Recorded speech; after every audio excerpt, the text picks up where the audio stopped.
দর্শক, ওসমান হাদির অবস্থা জানাতে ঢাকা মেডিকেলে আছেন আমাদের সহকর্মী সালাউদ্দিন কাদের, তিনি যুক্ত হচ্ছেন আমাদের সাথে। সালাউদ্দিন, ওসমান হাদির সর্বশেষ স্বাস্থ্যের অবস্থা নিয়ে কি তথ্য আপনার কাছে আছে এবং এ নিয়ে চিকিৎসকরা কি বলছেন?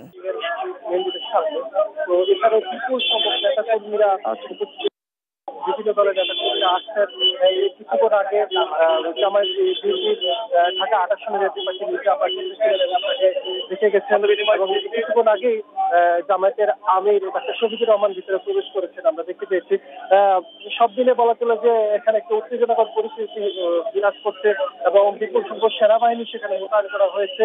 সেনাবাহিনী এখানকার পরিস্থিতি নিয়ন্ত্রণের চেষ্টা চালিয়ে যাচ্ছেন। আপনারা দেখতে পাচ্ছেন যে বিপুল সংখ্যক সেনাবাহিনী বিজেপির সদস্য এখানে আছে।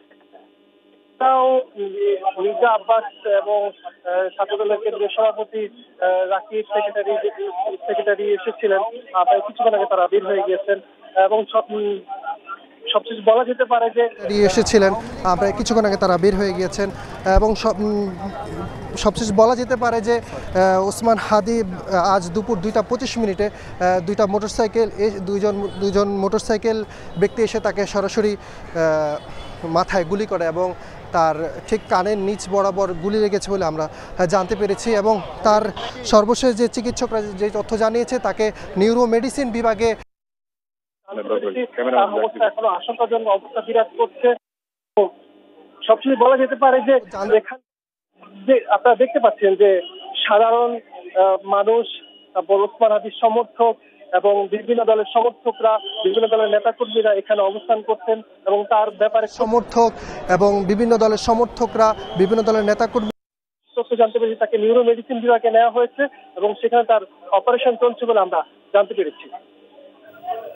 জুবাইর, আপনার কাছে জানতে চাচ্ছি ওসমান হাদির সর্বশেষ অবস্থা নিয়ে আপনার কাছে এই মুহূর্তে কি তথ্য আছে?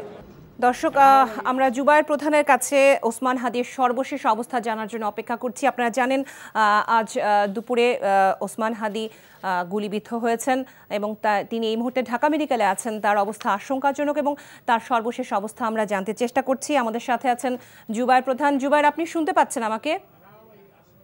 জুমার নামাজ পড়ে যিনি ঢাকা 8 আসনের বিএনপি প্রার্থী রয়েছেন মির্জা আব্বাস, তিনি এসেছেন, দেখা করে গিয়েছেন। আমরা দেখেছি নাহিদ ইসলাম এনসিপি তিনি এসেছেন এবং জামাতের আমির তিনি এখনো এখানে রয়েছেন।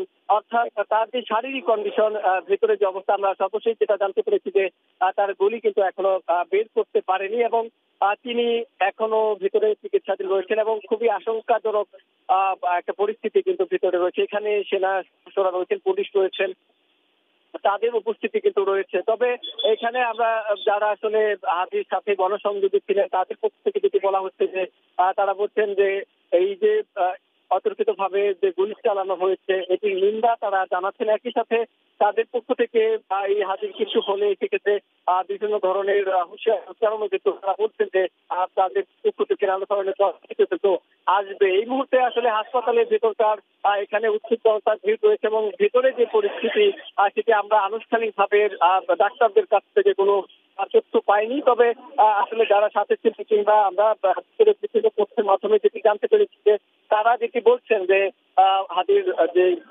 মাথার যে নিচের অংশটা রয়েছে ঘাড়ের পাশটাতে কিন্তু তার গুলিবিদ্ধ তিনি হয়েছিল এবং তারপর পরে কিন্তু রিকশায় করে তাকে ঢাকা মেডিকেল কলেজে হাসপাতালে নিয়ে আসা হয়েছে। দর্শক, আমরা জানছিলাম গুলিবিদ্ধ ওসমান হাদির সর্বশেষ অবস্থা।